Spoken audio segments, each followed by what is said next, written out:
দুই অঙ্কটা বলছে 3টি ক্রমিক সংখ্যা লিখি যাদের যোগফল থেকে 5 বিয়োগ করলে বিয়োগফলটি মাঝের সংখ্যার দ্বিগুণের চেয়ে 11 বেশি হয়। ক্রমিক সংখ্যা 3টি লিখি, 3টি ক্রমিক সংখ্যা অর্থাৎ পরপর 3টি সংখ্যা।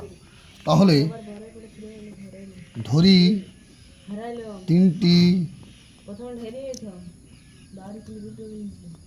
ক্রমিক সংখ্যা যথাক্রমে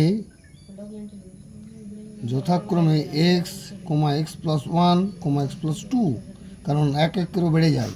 তাহলে কি বলছে, 3টি ক্রমিক সংখ্যা লিখি যাদের যোগফল থেকে 5 বিয়োগ করলে বিয়োগফলটি মাঝের সংখ্যার দ্বিগুণের চেয়ে 11 বেশি হয়।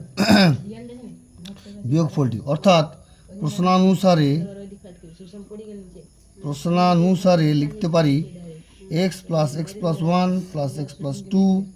3টি ক্রমিক সংখ্যা লিখে যাদের যোগফল থেকে 5 বিয়োগ করলে 5 বিয়োগ করার পর বিয়োগফলটি মাঝের সংখ্যার দ্বিগুণের চেয়ে, মাঝের সংখ্যা অর্থাৎ এক্স প্লাস 1 মাঝের সংখ্যার দ্বিগুণের চেয়ে 11 বেশি হয়। তাহলে কটি এক্স, এক্স 3x, 2 আর 1 3, 3x প্লাস 3 মাইনাস 5, 2 এর সাথে এক্স এর গুণ 2x, আগে মাইনাস থাকার জন্য মাইনাস, আবার মাইনাসে প্লাসে মাইনাস 2। তাহলে হচ্ছে 3x থেকে 2x চলে গেলো এক্স, আচ্ছা 3x থেকে 2x চলে গেলো এক্স, তাহলে প্লাস 3 মাইনাস 5 আর মাইনাস 2 এ যোগ করতে হবে, কারণ দুটো সাইন একই। মাইনাস 5 আর মাইনাস 2 হয়ে যাচ্ছে 7 সমান 11। তাহলে এক্স মাইনাস 4, কারণ 7 থেকে 3 চলে যাচ্ছে মাইনাস 4 সমান 11। তাহলে এক্স 11 প্লাস 4, অতএব এক্স সমান 15। তাহলে 3টি ক্রমিক সংখ্যা, সুতরাং 3টি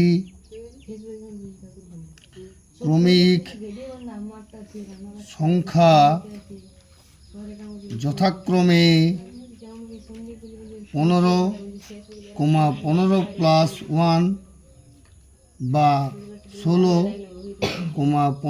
15 প্লাস 2 বা 17। অঙ্কটি এখানেই শেষ।